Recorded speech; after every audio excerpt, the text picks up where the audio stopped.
Olá! Bem-vindas ao podcast do Grupo Mulheres no Brasil, aqui no jornal Achei USA. Eu sou a Priscila Cassicedo e começamos aqui mais um episódio que traz inspiração, apoio e muitas histórias para você, mulher brasileira que vive aqui nos Estados Unidos. Antes da gente começar, vale sempre lembrar a importância que tem de você se inscrever no nosso canal e curtir esse vídeo para apoiar o nosso trabalho. A gente está no Spotify, no YouTube e também no Instagram, através do Achei USA e do perfil Grupo Mulheres do Brasil.sulfl. Hoje a gente começa com um episódio super especial nesse mês de abril, que é um mês de conscientização do autismo. Então a gente tem uma convidada aqui super querida, que já participou de projetos com a gente, né? A gente já fez alguns eventos com ela. Adriana Farinas, que é terapeuta ocupacional. Adriana, super bem-vinda, muito obrigada por estar aqui com a gente. Eu que agradeço o convite de estar aqui, podendo falar. É uma honra ter você de novo com a gente, sempre disponível, generosa.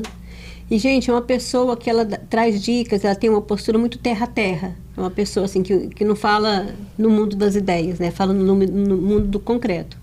Daí a gente ter te chamado de novo, porque realmente você é uma pessoa que a gente admira demais. Obrigada, viu? É um prazer estar aqui, podendo ter essa oportunidade de falar sobre o autismo nesse mês, né? Esse tema tão importante, né? Antes da gente se aprofundar no tema, conta um pouco pra gente quem é a Adriana. Então, eu sou terapeuta ocupacional, sou psicomotricista, trabalho com autismo já há 20 anos, né? Eu tinha uma clínica no Brasil, em São José dos Campos, no estado de São Paulo, e meu marido foi transferido para cá a trabalho e eu comecei a buscar cursos e novas aprendizagens aqui, né?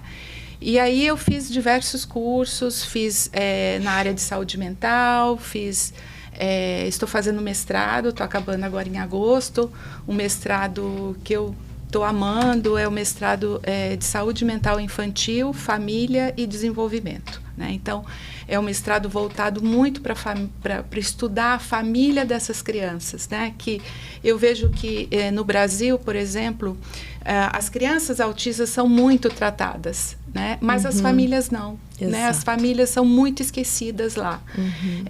Eu diria que talvez seja cultural, mas eu vejo que aqui o olhar para as famílias é um pouco diferente. E esse mestrado tem me ajudado muito, né, nesse conhecimento mais amplo, né?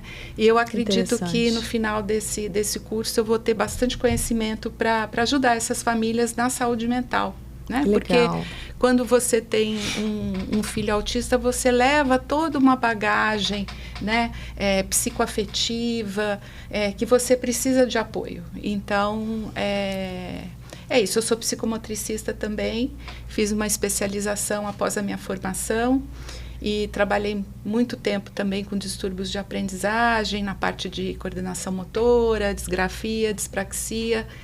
Então, é isso, eu estou aqui aprendendo bastante, tenho participado de muitos eventos com as crianças autistas, né?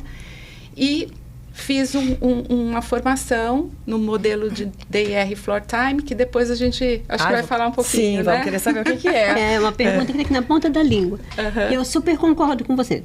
Eu sou psicóloga no Brasil, minha primeira formação foi em neuropsicologia infantil, fui para a formação de família por isso.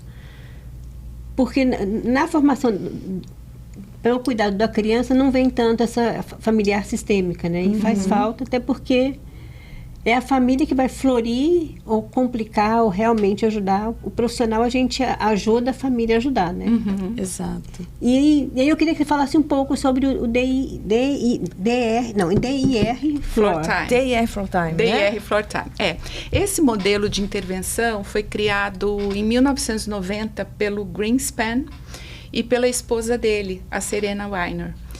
E esse modelo, ele é focado na criança e na família, na interação social e no desenvolvimento emocional, né? E o DIR Floor Time, o D quer dizer desenvolvimento, né? Development. O I é individualidade E o R, as relações, né? O relacionamento da criança com o seu par, ou do indivíduo, do adolescente com o seu par, que com pode outro, ser né? com o outro, que pode ser a família, que pode ser o cuidador, pode ser o professor, né? E com quem lida com esse indivíduo. O modelo DIR Floor Time, ele se diferencia um pouco dos outros modelos de intervenção que a gente conhece aqui, né? Então, esse modelo não traz as atividades prontas para as crianças. Que é muito do ABA, né, por Isso, exemplo. muito sistematizado, né, protocolado, não. Ele deixa a criança dentro dos objetivos desse um de intervenção, há uma avaliação protocolada, há um planejamento de intervenção, não é um modelo que não tem uma base, né? Mas é mais orgânico. Não diria. Mas você vai no ritmo da criança, isso. Você vai adaptando? Isso. Eu vou explicar um pouquinho melhor. Então, esse modelo, ele segue a liderança da criança. Então, ele deixa a criança bastante à vontade na sessão. E você, através da brincadeira, eu vou falar da criança, essencialmente, claro. Mas ele atende adultos, atende adolescentes também. Ele deixa a criança bem à vontade e você vai seguindo a liderança dela. Então, você vai expandindo essa brincadeira cada vez mais. E tem mães que chegam para me procurar que tem crianças, filhos de 8, 10 anos, que não sabem brincar, né? Que ficam manipulando os brinquedos de forma repetitiva, de forma sistemática e não sabem criar uma brincadeira com aquilo. Né? E a brincadeira, o brincar é uma ferramenta fundamental para a criança autista. Para o ser humano, né? Para o ser humano, né? Especificamente porque a criança típica, ela aprende a brincar naturalmente, né? Ela vai de encontro ao brinquedo naturalmente, né? O autista tem que ser um pouco mais estimulado. Exato. A criança autista precisa ser mais estimulada e você precisa dar prazer para ele estar com aquele objeto e fazer uma triangulação. O que seria essa triangulação? Você, o brinquedo e ela. Que geralmente a criança olha só para o brinquedo. É muito incorredora a relação dela, né? Exato. Ela não te acha na brincadeira, né? Então, primeira coisa, o vínculo, a empatia e o afeto nessa relação com a criança é fundamental. E aí começa um processo de aprendizagem. Lembra um pouco o método Waldorf. Quando você vai falando, assim. Lembra, assim, alguns princípios, né? E aí você tem dentro desse modelo, você tem as capacidades, que você faz avaliação dentro dessas capacidades dessa criança, onde que ela se encontra, as diferenças que ela tem individuais, né, dentro do sistema sensorial, dentro da coordenação motora, dentro da comunicação, da linguagem e da interação social. Então, você me falando assim, tem toda uma observância dos vários espectros que são necessários, mas com um foco naquilo que a criança já traz como uma potência. Exato. E aí, através disso, você vai expandindo e vai criando situações bem psicologia positiva. Dentro daquela sessão, daquela brincadeira, que vai desafiando a criança e ela vai ficando cada vez mais motivada. E é legal você falou de não seguir um padrão, porque cada criança é diferente, cada pessoa, cada ser humano é único. Exato. O né? autismo, o autismo é extremamente diversificado. Essa era uma pergunta, né, que eu ia te fazer. Até pouco tempo atrás, eu desconhecia. Para mim, autismo é autismo e tem uma característica X. E eu me descobri uma mãe neurodivergente, né, uma mãe atípica. E aí, sim, a gente começa a entrar nesse universo e entender. Mas, para quem não está ali com essa realidade na família, às vezes a gente não tem essa percepção. Então, eu te pergunto, autismo é tudo igual? Não, jamais. Né? O autismo é extremamente diverso, né? Ele é um espectro. Né? Então, assim, cada criança é única, né? Com as suas características, com as suas dificuldades, né? Com seus potenciais. Não podemos esquecer que toda criança tem um potencial, né? E é por aí que a gente tem que começar, é por aí que a gente tem que estimular, incentivar, para o resto da vida. Então, tem crianças que vão ter maior facilidade de interação, maior facilidade de comunicação, outras não vão ter, né? Outras vão ter uma sensibilidade nos sistemas sensoriais maior do que as outras, e outras vão gostar de toque, vão gostar de abraço, outras não. Sim. Né? Tem então, essa diferença também. Tem muitas diferenças entre elas. Tem criança que não gosta que encoste, e eu tenho uma vizinha que também tem autismo e ela adora abraçar, ela gruda, assim, ela parece um ursinho. Exato, então, assim, tem uma necessidade. Não tem um padrão, né? Cada um. Os sinais, se você olhar em termos de diagnóstico, né, os sinais, eles são semelhantes. Mas cada criança, dentro de cada sinal, né, de sinal que te mostra, olha, vamos averiguar, vamos avaliar, são diferentes. Tá. Né? Então, dentro da interação, elas são diferentes, dentro da comunicação, até dentro da cognição também, né? Da comunicação, da linguagem, da questão sensorial, da praxis também, né? Então, aproveitando que você está falando de sinais, o que os pais podem observar, né, algumas características que sim, são mais marcantes, né? Eu, por exemplo, levei muitos anos para ter esse diagnóstico, e como muita gente vê, hoje em dia a gente tem muito mais informação, então a gente vê adultos se descobrindo autistas, né? Então, o que a gente consegue, assim, que é mais marcante, que é um sinal de, opa, deixa eu observar isso aqui, vamos, né? Nos aprofundar mais. Olha, Logo no começo, né, da vida do indivíduo, alguns sinais já se mostram, né, em alguns casos. Né? Então, por exemplo, aquela criança mais quietinha, que fica num cantinho da sala, que numa festa de aniversário não interage com outra, que prefere ficar brincando sozinha. Crianças que têm uma irritabilidade excessiva, porque pode ser questões sensoriais que estão gerando um comportamento às vezes inadequado. Acham que é birra. É birra, tá chorando muito. Exato. Não é? Mas e não é um comportamento. Não. É um comportamento que teve uma causa sensorial e que gerou um comportamento inadequado. A criança é extremamente irritada. Exato. Né? Então, são muitos sinais. O atraso da fala, né, que isso é muito importante. O que acontece é que, antigamente, a fala era que toda criança tinha o seu tempo. Né? Vamos esperar a criança... Hoje, baseado na neurociência...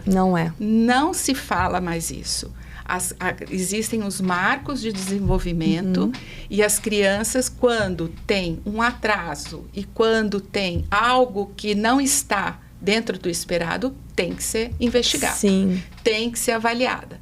Então, o que acontece é que, às vezes, não se veem, né, esses sinais, né, não se observam, e a criança, às vezes, perde um tempo de estímulo e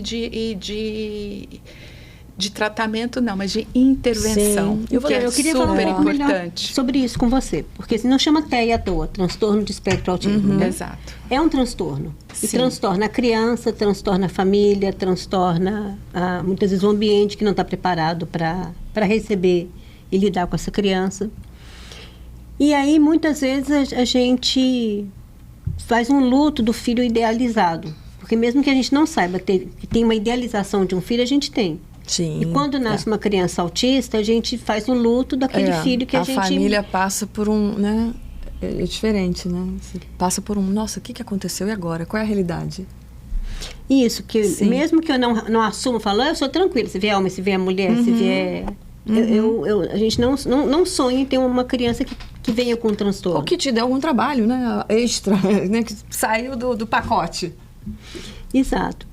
E perdi o que eu ia falar. Não, que você ia falar do luto da família. Então, eu tava falando. Aí, uma das fases do luto é a negação. Então, eu olhar e falar, acho que não, vamos dar um tempo, tal, cada criança tem seu momento. E por que o diagnóstico precoce, às vezes nos primeiros meses, se possível, nas primeiras semanas, ele é importante? Apesar de mexer com tudo isso. A gente prefere, eu vou dar um tempo, quem sabe não é bem isso, especialmente quando o nível de cuidado que essa criança vai demandar é 1 ou 2. Então, a pergunta em curta é, porque quanto mais cedo o diagnóstico, melhor? Olha, primeiro que a criança, quando recebe um diagnóstico de autismo logo cedo, com meses ainda, né? Ela vai ter tempo para desenvolver o cérebro, as sinapses, com muito mais tempo realmente, né? Estou repetindo a palavra, mas é exatamente isso. Com muito mais tempo, até os 5 anos, até a primeira infância dela, vai ter muito mais oportunidades do que uma outra criança que teve um diagnóstico mais tardio, né? A família também vai ter muito mais tempo para se organizar para ter um ambiente saudável para esta criança. É o que né? eu estava falando. Exatamente, isso é muito importante, porque, veja bem, você ter um diagnóstico com uma criança com 2 anos de idade, por exemplo, nova ainda, que às vezes não foi nem para a escola ainda. Então, quando você chega na escola, você já tem pedir um apoio diferente, né? Você vai ao médico, você quer ter esse apoio diferente também, né? Às vezes precisa de medicação. Já aprendeu um monte de coisa, às vezes não. Então, assim, a família fica muito mais preparada, ela tem muito mais tempo de preparar o ambiente para receber essa criança da melhor forma possível, né? Para oferecer autonomia, oferecer segurança, né? Oferecer um ambiente saudável, porque a gente, para cuidar, a gente tem que estar bem, né? Sim. O terapeuta, a mãe, o pai, a rede de apoio precisa estar bem. Então, a família também vai ter um maior tempo de se preparar para receber essa criança da melhor maneira possível. Né, como a gente vai aí, né, alcançar muitas famílias, eu vou até dar o meu centavo, centavo de contribuição aqui no tema. Claro! Justamente isso, né? Você está falando, por exemplo, falar, né? A criança atrasa a falar. Falo demais, né, gente? Vocês sabem. Então, falo demais. Então, desde bebezinho, eu estimulava meus filhos a falarem muito. Então, meu filho falava desde 1 ano de idade, não era o problema, mas falava errado, né? Depois que passou o tempo e cresceu, ainda não tinha todos os fonemas. Sim. Então, só que às vezes, aí você vai demorando a perceber algumas coisas, né? Mas, voltando aqui ao diagnóstico precoce, né? Também gosto de ir a lugares diferentes, eu gosto de estar com muita gente, eu gosto de cada dia um lugar novo, tudo que... Enlouquece uma criança. Então, é da gente entender esse comportamento e respeitar. Exato. Né? A família vai aprender que se eu sair... Hoje mesmo, eu tô com uma visita. E eu já falei, olha, se a gente sair hoje, amanhã ele não vai querer passear. Então, a gente tem que escolher. Ou a gente vai passear hoje, ou vai passear amanhã. Porque a criança não aguenta, ele fala, todo dia passear. Passear de novo. Que é um pouco, talvez, do aprender a gostar de quem tá ali. Não, vamos lá. Onde que eu gostaria que tivesse ali. Exato, vamos lá, tem que ir, é divertido. Não, pra ele é cansativo demais, entender que dói pra ele, Essa compreensão é super importante. E eu converso muito com as famílias sobre isso, né? Até sobre a terapia. Né? Então, assim, a terapia, o DIR Floor Time dá um apoio muito grande para a família. A família é incluída na terapia 100%. Então, a família pode participar das sessões, a família manda vídeo para mim, e aí a gente faz supervisão desses vídeos. Eu acho isso muito legal que você está trazendo, porque muitas vezes nós, técnicos, a gente age com a clientela de um jeito artificial. Então, assim, a vida é de um jeito. Na vida, a família está incluída, é junto, misturado, aglutinado, né, indiferenciado. E aí, no nosso ambiente natural, para o nosso conforto, a gente separa as coisinhas. Então, o que você está trazendo deve dar mais trabalho. Eu imagino que seja mais custoso. Sim, aqui, nessa terapia dá mais trabalho, sim. Mas a família é o pilar do desenvolvimento da criança dentro do modelo DIR Floor Time.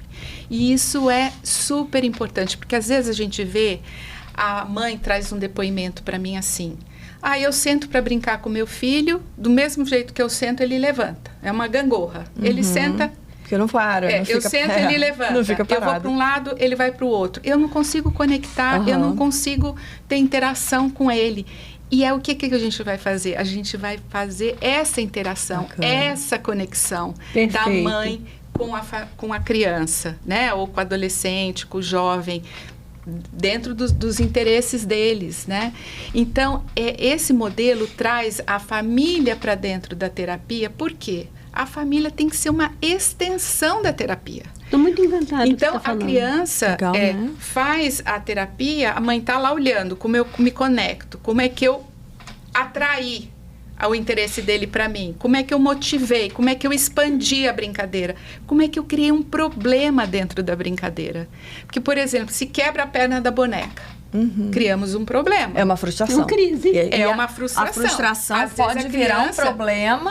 A Nossa. criança, aquilo lá acaba o dia para a criança. Sim. Não, nós vamos arrumar a boneca. Dá para reparar. Como que a gente pode fazer isso? Eu faço ele pensar como que ele vai fazer isso. E é o que eu ia te perguntar, né? assim, cada Legal. vez mais a psicologia, a gente percebe que dor não ajuda a aprender. A gente aprende apesar da dor. Que a melhor forma de um aprendizado é no roleplay, é na brincadeira. As Legal. grandes coisas que a gente aprende mesmo. Então, assim, é mais fácil aprender uma musiquinha que fala bobagens, cantando junto com os primos embaixo da goiabeira, do que a tabela periódica na base palmatória. Né? Sim. E aí se traz isso, desse brincar com uma ferramenta, um instrumento que está cada vez mais reconhecido. E aí eu queria que você desse um pouquinho mais de exemplos disso. Como é que nessa ferramenta de brincar, de roleplay, nessa Ou até que a inclusão da família possa família... adotar em casa, né? O que a família eu pode vou- adotar em casa? Eu vou dar um assim? exemplo aqui que eu acho que muitas das famílias vão pensar nesse exemplo. Eu fui numa casa de uma mãe fazer uma avaliação na criança no modelo DER for Time.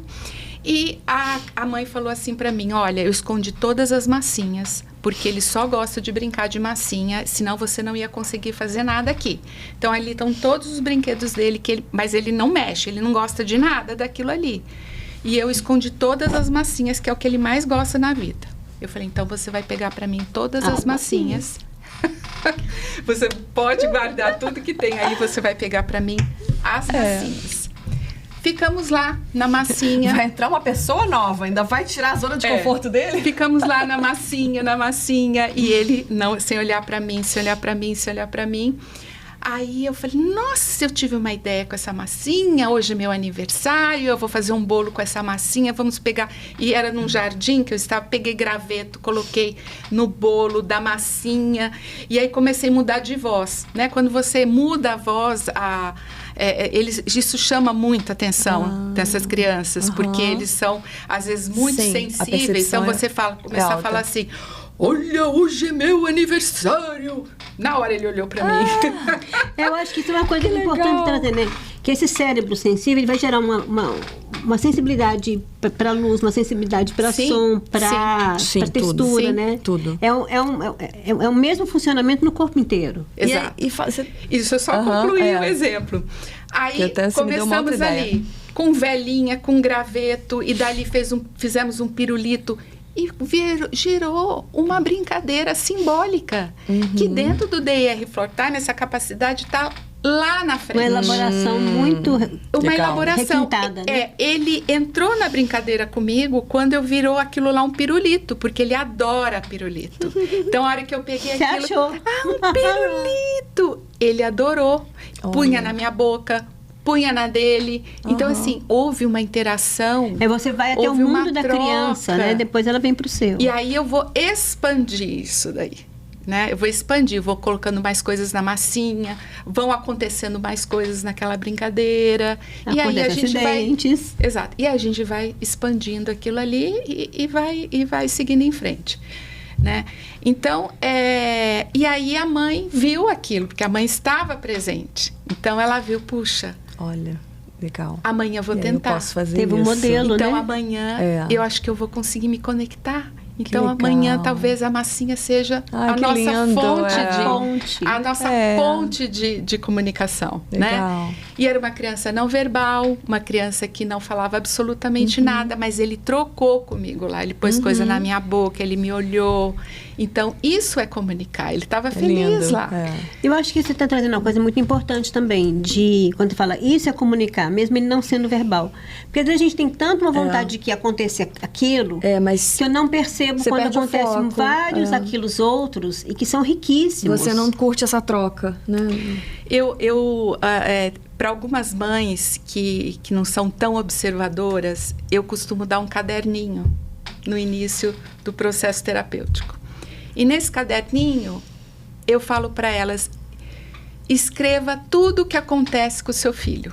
Né? Escreva, olha, hoje ele interagiu, hoje ele brincou, hoje ele estava num dia muito ruim, hoje ele estava muito irritado. Escreva, porque ao longo de um mês, ao longo de 2, 3 meses, você vai ver quantas coisas ele adquiriu. E essas famílias passam muito em médicos, né? Porque é um diagnóstico, é um exame, né? Vocês não têm... é rápido. Exato. Vocês têm que ter um acompanhamento frequente também de uma penca de médico que eu, por exemplo, nunca fui na vida. Que é super importante. E que nem sempre eles são... eles falam entre si. Às vezes você fica com vários colaterais. Exato. Exato. Aí um te fala uma coisa, o outro fala outra. E aí você tendo um caderninho, você vai pegar aquilo ali e vai falar assim, olha quanta coisa ele adquiriu. Olha quanta coisa. Para elas verem que os ganhos são muitos. Os ganhos, às vezes, são pequenos. Mas eles são constantes. São ganhos, sim. E são ganhos. Então, isso é muito importante, esse olhar, né? Ter esse olhar para a criança. Então, eu acho que isso é super importante, nessa conscientização da família, de observar, de saber o que acontece dentro da escola, né? Se a criança está bem, se não está, se ela está feliz, né? Naquele momento, com aquela atividade. Então, eu acho que isso é importantíssimo. É importante buscar esse acompanhamento, tá aqui porque o meu esposo é um que manda quase todo dia mensagem para a professora. Né? Porque a criança não vai contar, às vezes, mas você então pergunta para a professora. Exato. A gente traz mais um tópico aqui? Acho que já deu nosso tempo, amiga. A gente vai ficar aqui outra vez de noite. Não, mas eu tenho tanta coisa para conversar. Vamos sair daqui e tomar um chá para conversar. Podemos ir. Mas deixa, Adriana, deixa uma mensagem, assim, um conselho. O que essas famílias, né, que estão em casa podem, enfim, adotar? Olha, teria alguns conselhos. O primeiro é que se você tem um filho pequeno, né, e está em dúvida, né, em alguns sinais que ele está dando, procure um médico, procure ajuda, procure o pediatra, procure um neurologista ou um psiquiatra e faça uma avaliação. Né? Isso não deixe passar mais um mês, mais um ano. Procure. Se você tem dúvida, procure um médico. Uma outra coisa é que as famílias que já estão de forma intensa, né, nesses processos terapêuticos, ache um tempo para você. Ache um tempo para você, para o seu marido. Né? Isso é importante, vocês estarem bem para cuidarem dos seus filhos. Né? A criança sente, né? A criança é um reflexo. Exato. E sejam sempre observadores e permanentemente participativos nas terapias dos seus filhos. Entrem na sala, perguntem os objetivos, se são de longo prazo, de médio prazo, de curto prazo. O que você pode fazer dentro de casa para expandir o que está sendo aprendido na terapia? Isso é super importante. O que a gente faz na terapia, as famílias devem expandir isso no dia a dia, porque são vocês que ficam com os filhos 24 horas, né? Nós ficamos, às vezes, 2, 3 horas por semana. Então, isso é super importante. Sejam participativos e atentos. Muito bom. Tá bom? Adriana, daria pra gente ficar aqui o dia inteiro conversando. Deixa aqui, então, como é que a gente te encontra?